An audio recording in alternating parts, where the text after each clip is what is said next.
ಮಂಗಳೂರಿನ ಹಿಂದೂ ಕಾರ್ಯಕರ್ತ ಸುಹಾಸ್ ಶೆಟ್ಟಿ ಹತ್ಯೆಯನ್ನು ಖಂಡಿಸಿ ಹಿಂದೂ ಸುರಕ್ಷಾ ಸಮಿತಿ ಮಡಿಕೇರಿಯಲ್ಲಿ ಪ್ರತಿಭಟನೆ ನಡೆಸಿ ಆಕ್ರೋಶ ಹೊರಹಾಕಿತು. ಹಿಂದೂ ಕಾರ್ಯಕರ್ತ ಸುಹಾಸ್ ಶೆಟ್ಟಿ ಹತ್ಯೆಯನ್ನು ಖಂಡಿಸಿ ಮಡಿಕೇರಿ ಜನರಲ್ ತಿಮ್ಮಯ್ಯ ವೃತ್ತದಲ್ಲಿ ಜಮಾಯಿಸಿದ ಹಿಂದೂ ಸುರಕ್ಷಾ ಸಮಿತಿ ಕಾರ್ಯಕರ್ತರು ಮತ್ತು ಹಿಂದೂ ಕಾರ್ಯಕರ್ತರು ಪ್ರತಿಭಟನೆಯನ್ನು ನಡೆಸಿದ್ದು, ಹತ್ಯೆಕೋರರ ರಾಜ್ಯ ಸರ್ಕಾರ ಮತ್ತು ಪೊಲೀಸ್ ಇಲಾಖೆ ವಿರುದ್ಧ ಧಿಕ್ಕಾರ ಕೂಗಿ ಆಕ್ರೋಶ ಹೊರಹಾಕಿದ್ರು. ಜೊತೆಗೆ ಹತ್ಯೆಗೀಡಾದ ಸುಹಾಸ್ ಶೆಟ್ಟಿಗೆ ಶಾಂತಿ ಕೋರಿ ಮೌನಾಚರಣೆಯನ್ನ ನಡೆಸಲಾಯಿತು.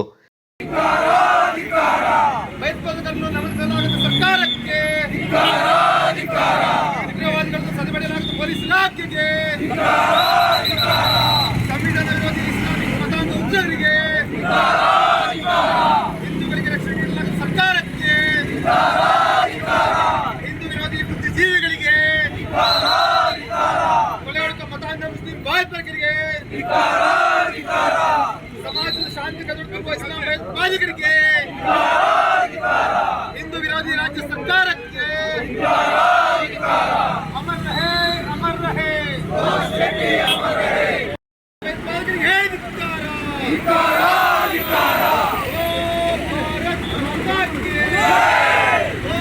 ಭಾರತ್ ಮಾತಾ ಕಿ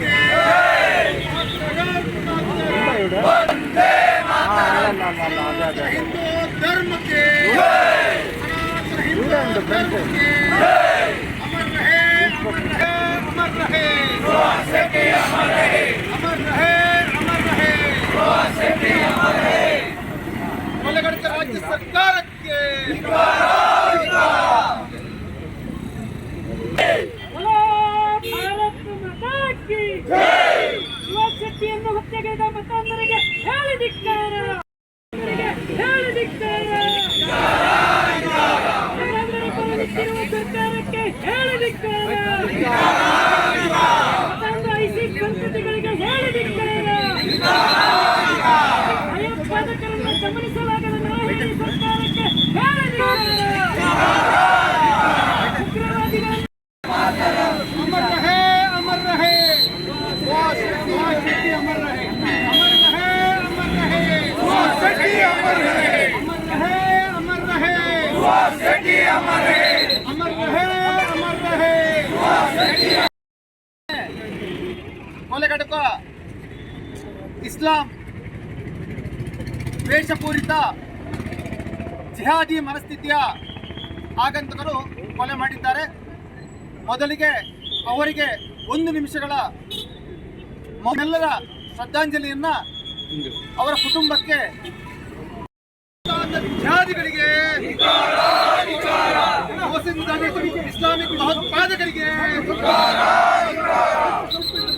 ಜಿಹಾದಿಗಳಿಗೆ, ಗುಂಡಾಧಾರಿಗಳಿಗೆ, ಹಿಂದೂ ವಿರೋಧಿ ಮತಾಂಧರಿಗೆ, ಹಿಂದೂ ವಿರೋಧಿ ರಾಜಕಾರಣಿಗಳಿಗೆ,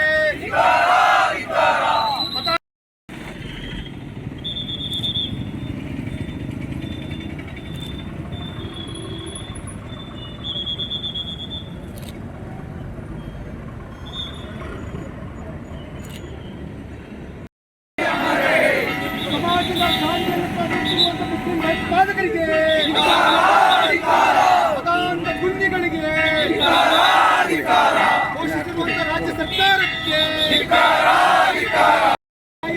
ಬುದ್ಧಿಜೀವಿಗಳಿಗೆ, ಭಾರತ್ ಮಾತಾ ಕಿ ಸುಹಾಸ್ ಶೆಟ್ಟಿಯನ್ನು ಹತ್ಯೆಗೈದ ಮತಾಂಧರಿಗೆ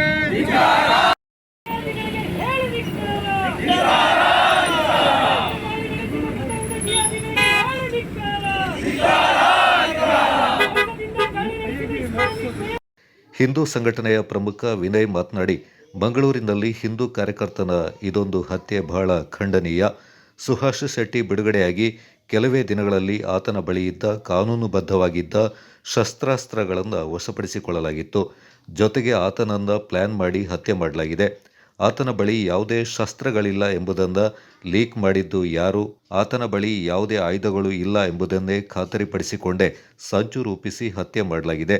ಇದಕ್ಕೆ ಪೊಲೀಸ್ ಇಲಾಖೆ, ರಾಜ್ಯ ಸರ್ಕಾರದ ವೈಫಲ್ಯವೇ ಎದ್ದು ಕಾಣ್ತಾ ಇದೆ. ಹತ್ಯೆಯಾಗಿ ಇಷ್ಟು ಸಮಯವಾದರೂ ಕೂಡ ಆರೋಪಿಗಳ ಬಂಧನವಾಗಿಲ್ಲ. ಸುಹಾಸ್ ಶೆಟ್ಟಿ ಹತ್ಯೆಯಲ್ಲಿ ಭಾಗಿಗಳಾದವರ ವಿರುದ್ಧ ಸೂಕ್ತ ಕ್ರಮಕ್ಕೆ ಗಡುವು ನೀಡಿದ್ದು, ಅದರೊಳಗೆ ಆರೋಪಿಗಳನ್ನು ಬಂಧಿಸದಿದ್ದಲ್ಲಿ ಉಗ್ರ ಹೋರಾಟದ ಎಚ್ಚರಿಕೆ ನೀಡಿದ್ದಾರೆ. ಕೊಲೆ ಮಾಡ್ತಾರೆ. ಜಾಗೃತ ಹಿಂದೂ ಸಮಾಜ ಇದೆಲ್ಲ ನೋಡ್ಕೊಂಡಿದೆ.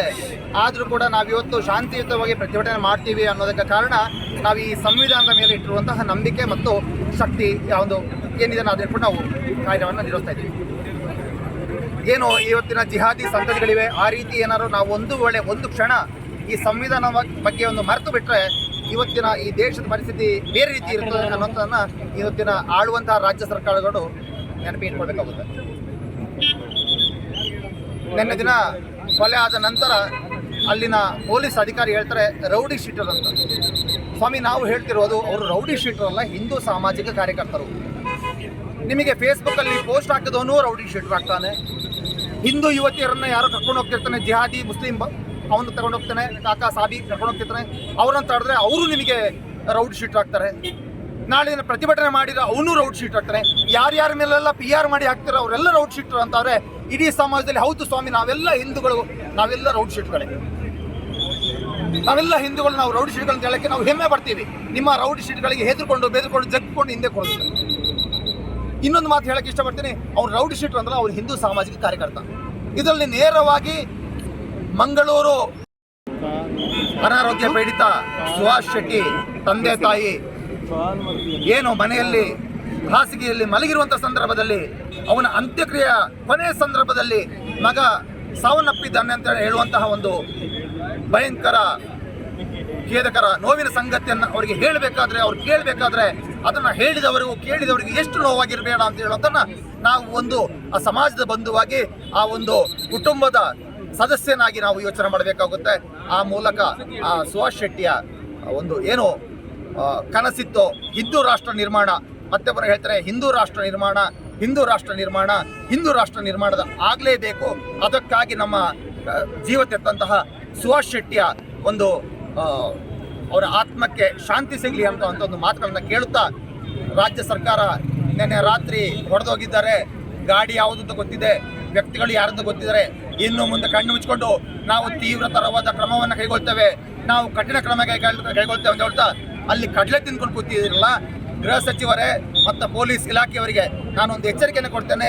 ನಾಳೆ ದಿನ ಇದೇ ಪೊಲೀಸ್ ಇಲಾಖೆಗೆ ಅಥವಾ ನಿಮ್ಮ ಸರ್ಕಾರದ ಯಾವುದಾದ್ರು ಸಚಿವರಿಗೆ, ಶಾಸಕರಿಗೆ ಈ ರೀತಿ ತೊಂದರೆ ಆದರೆ ನೀವು ಬಿಡ್ತಿದ್ರಾ?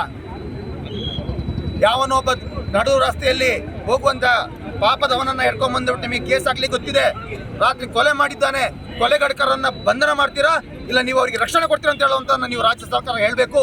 ಆ ಮೂಲಕ ಜನರ ಜೀವನದ ಮತ್ತು ಭಾವನೆಗಳ ಜೊತೆ ಚೆಲ್ಲಾಟ ಆಡೋದನ್ನ ಈ ಸರ್ಕಾರ ಬಿಡಬೇಕು ಅನ್ನುವಂತಹ ಆಕ್ರೋಶದ ಮಾತುಗಳನ್ನು ಆಡ್ತಾನೆ. ದಯಮಾಡಿ ರಾಜ್ಯ ಸರ್ಕಾರ ನೀಡಿದ ಗಡುವಿನ ಒಳಗಡೆ ಅವರನ್ನು ಬಂಧಿಸದೇ ಹೋದಲ್ಲಿ, ಒಂದು ವೇಳೆ ಹಿಂದೂಗಳು ತಾಳ್ಮೆ ಕಳೆದುಕೊಂಡದ್ದೇ ಆದಲ್ಲಿ, ಯಾವತ್ತೂ ನಾವು ತಾಳ್ಮೆ ಕಳ್ಕೋಬೇಕು ಅಂತ ಹೇಳ್ತಾ ಇಲ್ಲ. ಯಾಕಂದ್ರೆ ಹಿಂದೂಗಳು ನಾವು ಸಹಿಷ್ಣುಗಳು, ಅವತ್ತಿನಿಂದ ಸಹಿಷ್ಣುಗಳಾಗೇ ಇದ್ದೀವಿ. ಆದರೆ ನಮ್ಮ ಹೇಳ್ಕೊಳ್ತಕ್ಕೆ ಇಷ್ಟಪಡ್ತಾನೆ, ನಿಮ್ಮ ಹುಚ್ಚುತನವನ್ನು ಬಿಡಿಸ್ಲಿಕ್ಕೆ ನಾವು ತಯಾರಿದ್ದೇವೆ ಅಂತ ಹೇಳುವಂತ ಮಾತುಗಳನ್ನ ಹೇಳ್ತಾ, ಭಾರತ್ ಮಾತಾ ಅವರಿಗೆ 17 ಅವ್ರಿಗೇನು ಹೈಕೋರ್ಟ್ನಿಂದ ಉಚ್ಚ ನ್ಯಾಯಾಲಯದಿಂದ ಜಾಮೀನು ಸಿಗುತ್ತೆ. ಆ ನಂತರ ಬಂದವರಿಂದ ಶಸ್ತ್ರಾಸ್ತ್ರಗಳು ಇವ್ರ ಹತ್ರ ಏನಿತ್ತು ಕಾನೂನು ಬದ್ಧವಾಗಿ ಇಟ್ಕೊಂಡಂತಹ ಯಾವುದೇ ಶಸ್ತ್ರಾಸ್ತ್ರಗಳನ್ನು ಇವರು ಎಲ್ಲ ವಶಪಡ್ಕೊಳ್ತಾರೆ. ಅಂದ್ರೆ ಏನರ್ಥ ಅಂದ್ರೆ ಅವ್ರ ಹತ್ರ ಏನೂ ಇಲ್ಲ, ಬರಿಗೈಯಲ್ಲಿದ್ದಾನೆ, ನೀನು ಹೋಗಿ ಹೊಡಿ ಅಂತ ಹೇಳುವಂತಹ ಕುಮ್ಮಕ್ಕನ್ನ ಕೊಟ್ಟಿದ್ದು ರಾಜ್ಯ ಸರ್ಕಾರ. ಆ ಮೂಲಕ A1 ಪಟ್ಟಿಯನ್ನ ಪೊಲೀಸ್ ಇಲಾಖೆ ಅಥವಾ ರಾಜ್ಯ ಸರ್ಕಾರ ಹೊರಬೇಕು. ಈ ಕೊಲೆಗೆ ಕುಮ್ಮಕ್ಕು ಕೊಟ್ಟಂತವರು ರಾಜ್ಯ ಸರ್ಕಾರ ಅಥವಾ ಪೊಲೀಸ್ ಇಲಾಖೆ A1 ಪಟ್ಟಿಯನ್ನ